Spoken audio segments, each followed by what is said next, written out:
BJP और कांग्रेस एक दूसरे पर सीबीआई समेत दूसरे केंद्रीय जांच एजेंसियों का गलत ढंग से इस्तेमाल करने का आरोप लगाते रहे हैं।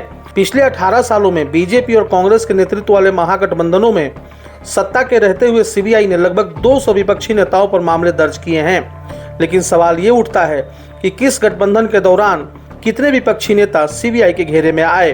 अंग्रेजी अखबार इंडियन एक्सप्रेस की पड़ताल में सामने आया है कि यूपीए के दौर में सीबीआई के घेरे में आए नेताओं में जहां लगभग 60% विपक्ष के नेता थे, वहीं एनडीए के दौर में यह आंकड़ा बढ़कर 95% हो गया है।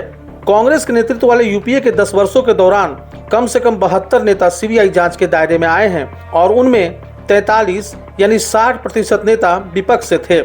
भाजपा के नेतृत्व वाले एनडीए द्वितीय के 8 सालों के शासन में विपक्ष की सक्रियता घटने के बावजूद कम से कम 124 प्रमुख नेताओं को सीबीआई जांच का सामना करना पड़ा है और उनमें से 118 विपक्ष से हैं, यानी कि 95%। यूपीए के दौर में हुए कई घोटालों के साथ 2G स्पेक्ट्रम मामलों से लेकर राष्ट्रमंडल खेलों और कोयला ब्लॉक आवंटन मामलों में सीबीआई ने 2004 से 2014 तक जिन 72 प्रमुख नेताओं की जांच की है, उनमें से 29 कांग्रेस या उनके सहयोगियों जैसे डीएमके आदि से थे।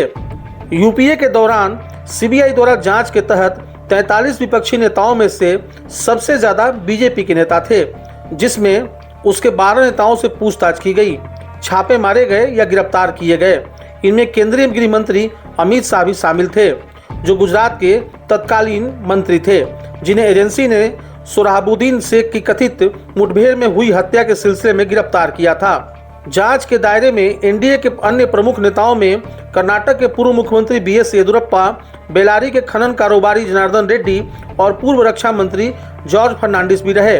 इसके साथ ही सीबीआई ने प्रमोद महाजन की मृत्यु के बाद भी उनके खिलाफ अपनी जांच जारी रखी, जब उन्हें 2012 में 2G स्पेक्ट्रम आवंटन से जांच संबंधित चार्जशीट में उनका नाम लिया।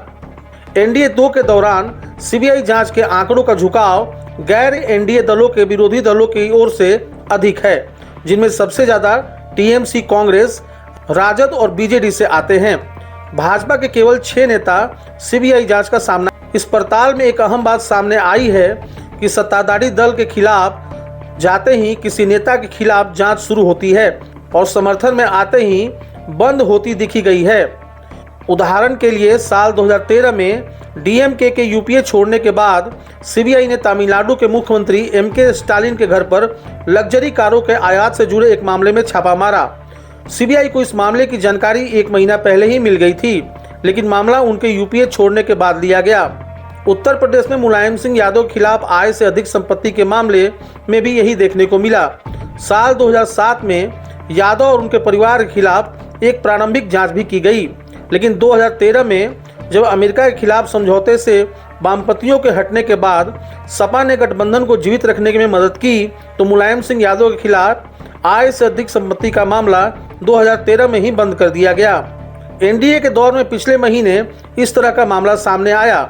सीबीआई ने राजद नेताओं से जुड़े कई परिसरों पर छापा मारा, जिसमें एक कथित रूप से बिहार के वर्तमान डिप्टी सीएम तेजस्वी यादव से जुड़ा हुआ था। ये छापामारी ठीक उसी समय हुई जिस दिन नई जेडीयू आरजेडी सरकार विधानसभा में विश्वास मत का सामना कर रही थी। इसके कुछ दिनों पहले ही जेडीयू ने एनडीए से नाता तोड़ दिया था। प्रकाश पीयूष, महुआ न्यूज, दिल्ली।